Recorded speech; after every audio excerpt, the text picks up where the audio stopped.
Hi, I'm Cole Camplese, Vice President for Technology and Chief Information Officer at the University of Texas at Austin, and this is another episode of ET Talk.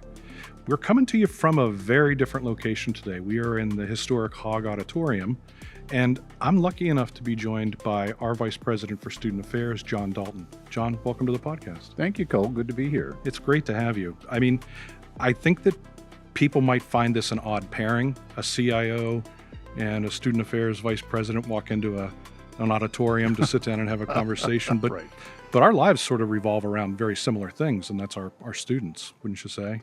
I would. Mine definitely revolves around students and all the things that your operation do impacts students every day. And so without the technology your division provides, I think our students would be very sad if Well, they didn't have access to a lot of the things that they probably don't even know you're responsible for. So we should give you more credit. well, I appreciate that, but I think that the flip side is true as well, that students experience things on campus, and I'm sort of the mind that they shouldn't have to worry about which division or which VP it rolls up to, right? Like we're all in the student business in one way or another, and I think it's really pretty astonishing because we have well over 50,000 students on this campus. Your organization is large, 500 or so full-time staff, but then you have student workers, you have residence assistants, you have people all over campus that are really tending to everything from mental health through just about everything else that touches students. It's Yeah. really unbelievable. Everything that a student experiences outside of the classroom probably falls in some way under the Division of Student Affairs. And although we have about 500 full-time employees, like you said, we have 2,000 student workers. And the student workers are very important to our operation. And to give you an example, Rec Sports, which I call the Disneyland of student affairs, it is a happy, happy place. That's awesome. It is. It's awesome. And they only have 50 full-time staff, and we have Wow. multiple facilities, multiple swimming pools, we have dozens of club sports. We got tons of property that we have to take care of. And there's 50 full-time staff, but we literally give the keys to the kingdom to our students. They have keys. Yeah. And they're the ones who open and close all those facilities every single day. So they're really running the show. They are running the show. Well, and it gives them, not just the experience of having a job, but of really being a custodian of the facilities of the campus in a very different way than you would if you just, say, worked, at Chick-fil-A or something like that. Like you're really Oh, yeah. connected to the institution. And it really pays off because I think the student experience is captured by so many things, not only what they learn academically, but developing them as people and as citizens. And we actually love being a part of that development. And part of it is just having students as employees and doing that. But the other part is just leadership opportunities for students. And then frankly, the day-to-day things that happen in life that students can always control and they need help with. Yeah. So if you're in a crisis, if you have a sore throat, if you want to go talk to somebody about a personal problem you're having, we're there to help facilitate all of that and actually to do all of that to help you. And so we see students sometimes at their very best Yep. and at their very worst. Right. And so we see them all along the way. I've heard you talk about this idea. I don't know that you've used this term, but it's a term that I, learned many years ago from another VP of Student Affairs when I was at Penn State, but the co-curricular activity, right? And I've heard you talk about that, the importance of, yes, they're here to learn, but their learning is not isolated to the classroom. Their learning is this whole ecosystem that you guys occupy, right? Yeah, I think so. And there are a couple of things, when I was interviewing for this job about a year ago, I was meeting with all the college deans and we were talking and I said, when it comes graduation day, I want to be on that stage with you guys because it's an academic achievement, but we all did this together. Right. We all did this together. And so, and I, of course, will get invited to be on the stage, which is a real privilege to be up there Yeah. and to see all this because we're all a part of this. And we talk about, developing students and helping students. And, today I had lunch with 3 students.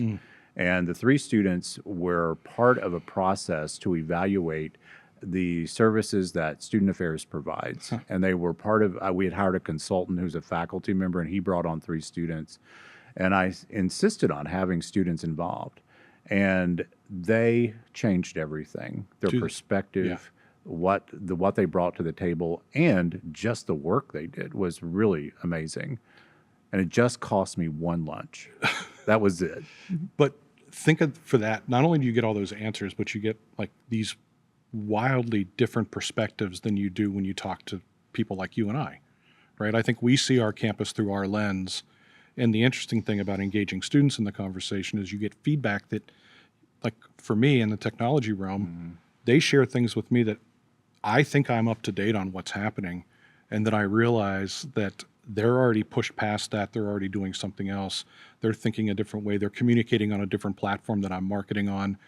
It's really remarkable. And then to have a chance to just sit down with students is something that none of us in administration should take for granted.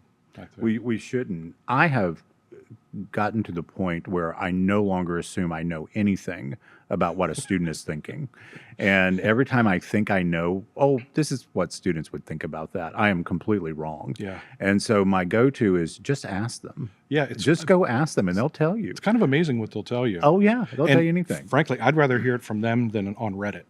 Oh yeah, don't Right. use No, that. don't- you stay away. Don't do Just- that. Yeah. We do a lot of Reddit scanning just to make sure that we're delivering, at least decent service to students, because Yeah.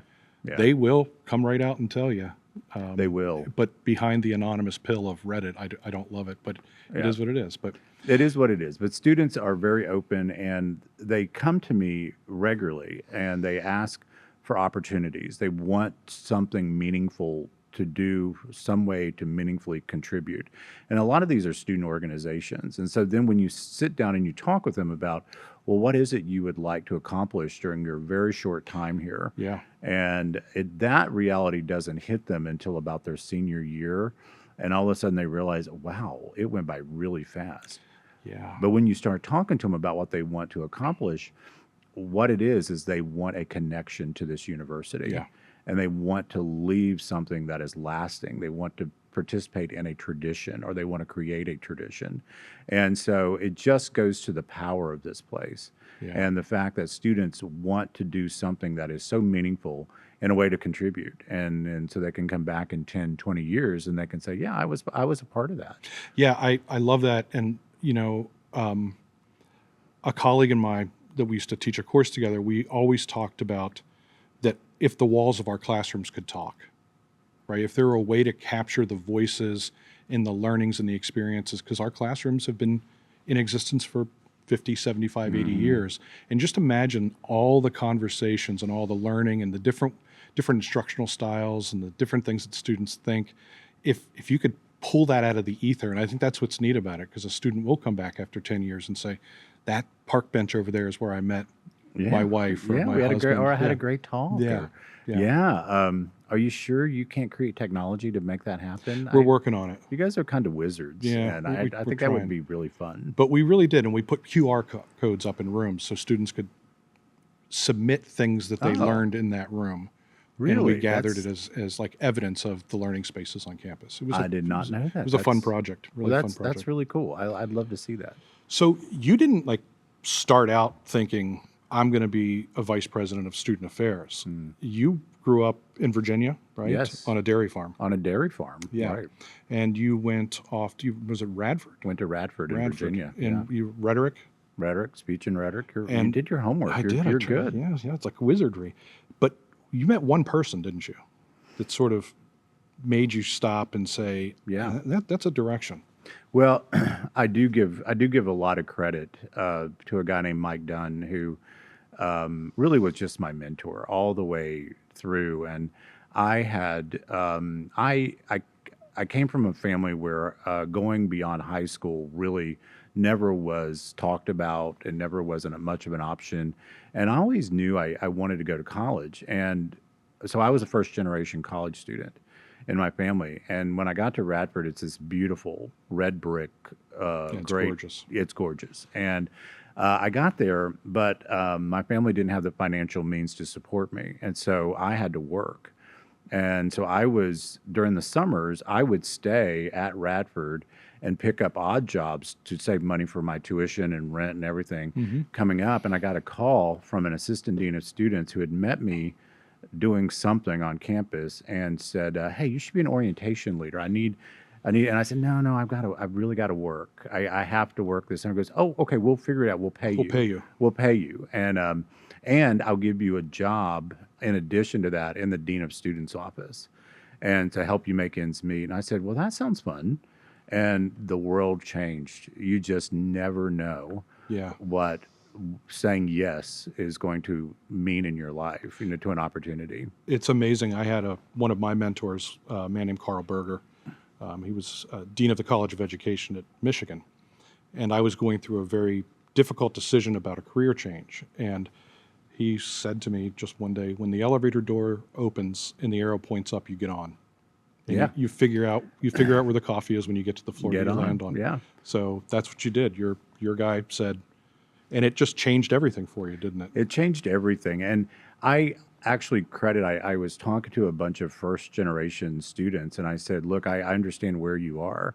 And I also understand that the power of the student affairs staff has with your generation, because if it weren't for student affairs staff, I don't know if I would have even finished college." No kidding. They were so supportive. They saw that I was willing to work and that I was willing to do things, and they just gave me opportunities to be involved and also to support myself, and they made all the difference. Well, it's unbelievable that these people come together to do this work, for years. And you've been here 25 years. Yeah.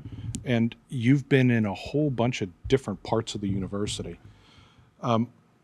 Talk a little bit about, because you spent time in compliance too. I sure did. So talk a little bit about what you've seen in this role, actually sitting in the chair, that you thought you knew as you were spending your 24 years getting to this place, about that chair and about what it is. Because I find people who aren't in a chair yet say, "I don't know why he or she just doesn't do X, Y, and Z." It's so true, isn't right? it? Like that word "just." Yeah. And inside that word "just" is called work.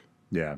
So what change? What did you learn when you walked into this role that you thought you might have known, but you really needed to sit a while there to be there? That's a really good question. I will say my perspective of student affairs was a little warped, because I was in student affairs initially for a few years, and then I left for 20 years.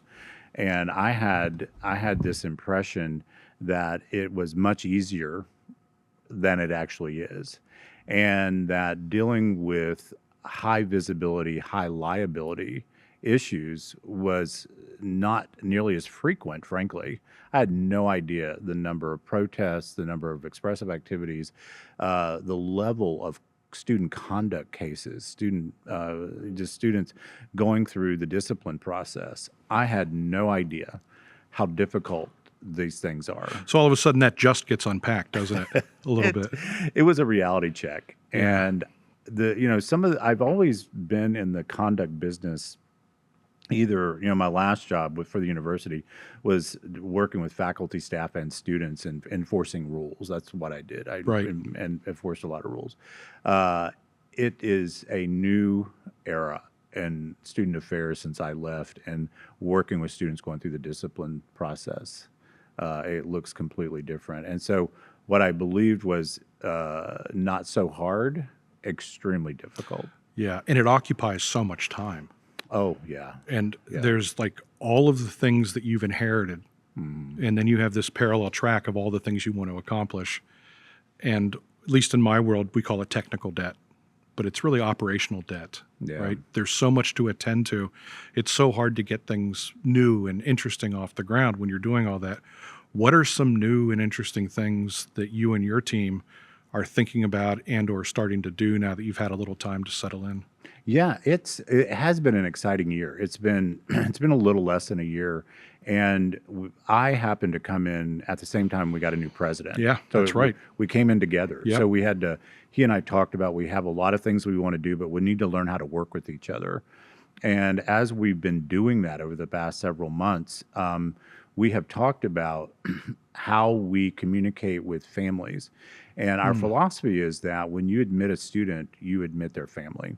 And when they come in, we need to do a better job of making sure they feel a part of the Longhorn community, that we Yeah. embrace them, that we communicate with them, the what and why and how we communicate with them. All of that's really important. So we're putting a lot of emphasis on developing relationships with the whole family. And we've changed a lot of programming. We've moved a lot of resources to do that. We also, there are a lot of things that have been around for decades. And now I mentioned student conduct earlier, but there's a lot of those processes that just really need to be revisited. Right. And so we're revisiting a lot of those things. And I want it to be as fair as it can possibly be to students. And I want students to feel like they've been treated fairly and the outcome is the right outcome. And that takes time and energy. And so we're looking at that experience. And it is a learning, educational experience for most students. But we are putting a lot of energy into that area. Okay. And then I'm doing some really boring stuff, like we're combining, resources to make things more efficient, Sure. financially. We're doing all the regular stuff. Yeah, the table stakes. Yeah, just the regulars. Yep. You got to do a little bit of that. But it's been really fun to jump in there and just think about students and their families every single day. It's great, so I am a parent of a You are one of a the Longhorn. people I'm targeting. Yes. I hope you feel welcome. I here. do. I feel Oh, very good. welcome Oh, every good. day. And it's weird. You guys pay me to be a parent, or is that because I work here? No, it's because you're a parent. Oh, okay. You get extra. You for get that. extra. You get credit. I can tell you from experience as being a parent of a first year, my son's experience has been outstanding. He's one of those who's trying to get everything done as fast as he can. Slow down. And that's what I keep trying to tell him. Yeah. Let's enjoy being a college kid for a while. Yeah. But with that said, the opportunities for our students are incredible. Just tell me, how many clubs and organizations are there? There's over 1,000, aren't there? There's over 1,200. Yeah. And we one of the things I worked on was making it easier to be a registered student organization. There used to be a fee, like a $20 fee. I just got rid of that. Yeah. Like, why do we do that? It used to be clunky to go through and go online and register and to get access to the services that we provide for student orgs. And we've just invested in new technology, a new platform, and we've Yep. just said, let's spend the money. Let's make it the easiest and best possible to be in a student organization and to be able to do the things that you want to do, including expressing yourself, protesting or bringing speakers to campus, whatever it is, we want to make it easy. And the stat that I have in front of me is that 77% of our students participate in some sort of club, group, organization, and almost 100% of them say it has positively impacted their lives. What are we doing for those 23 that aren't? Or are they the ones that just say, that's not who I am, and we have to respect that as well? We do, and the vast majority of them, student organizations really create the culture for them. It creates their community. This is a huge place. It's Between massive. the 55,000 students and then the 20,000 plus employees that are here every day. It's a massive place. Plus the million people that live in this city. Yeah, just plus we're practically downtown. Yeah. And so it's a big place. You need to find your people. Student organizations are where you find your people. That's right. And it is so powerful for these students. And I love it. I love talking, and we have organizations for everything. And I just tell people, if you can't find something you're interested in, you're really not trying very hard. Yeah, and I think about that idea of finding your people, and I want to share a thought with you, maybe personal thought.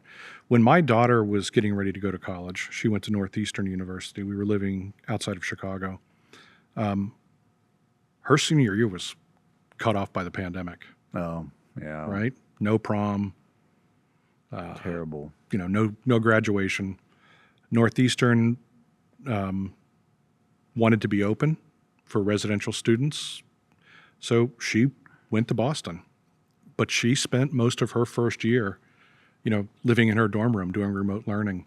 Have you seen a ripple effect of that through even our current class? Because like my son spent 7th and 8th grade online. And I just wonder, how does that impact the student experience? Because those were very formative years, right? 7th, Yes. 8th, 9th. Those are our students right now who sort of had to do that kind of work.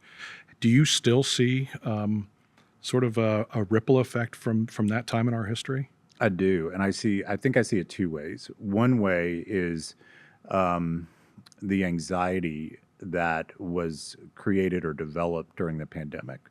Our demand for services goes way up in Counseling Mental Health Center Yeah. when you look at this particular generation of students. And so there's just a lot of lack of confidence because they didn't get a lot of socialization, Right. and just anxiety about being out there. So we see a lot of that. The other way is something that caught me by surprise, and it was students who were here kind of before the pandemic, and they've took some time off, and they've lingered around. They know what it was like before, and they know what it was like Interesting. after.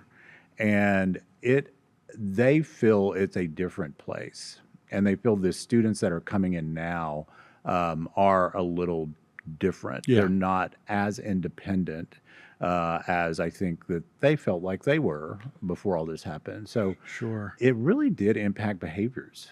It had a huge impact, which I got really tired of working at home too. It was brutal. I don't understand exactly everything a student went through because I didn't have all the social things that I was worried about. Right. But I thought it was a very difficult time. Brutal. And I think back to like my time as a, middle schooler going into high school. Like if I would have missed 2 years of not just the academics, but more importantly, the friendships, the athletics, the engagement, the confidence building. Like it was when I became a person. I started to really form who I was. Oh, yeah. And I mean, I see it in our student workers that there's definitely something there. It's really interesting. And, as people who work in an office, I missed coming to work. I really love coming to work. And I can imagine if you're a type A personality student and you're stuck at home, just what that must have done to these students. I don't know. Your son is so easappealing. He's so chill. He's so chill. Yeah.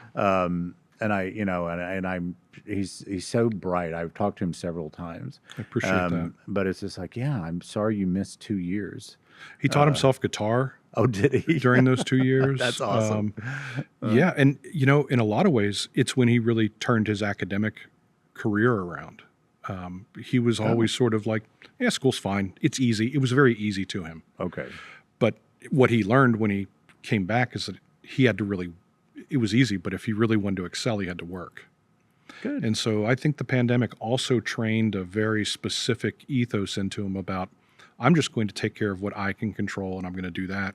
And I think that's a big reason why he acts so chill. He's focused on what he has to get done while I'm scatterbrained and trying to do a million things. You mentioned mental health. Yeah.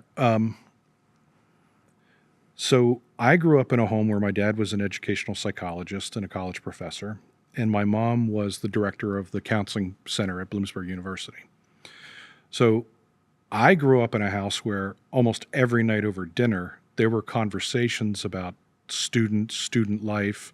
This was a very, this was the 80s, so things were a lot crazier on college campuses, a lot more probably alcohol-related incidents, and on a regular basis, the phone would ring at 2:00 in the morning, and my mom would have to leave to go back to campus to help a student. Yeah. You're doing that here at scale. Just talk a little bit about what that whole operation looks like and how, we think about helping our students through really difficult times. I mean, it's not Animal House, Yeah. right? College is very difficult to get into now.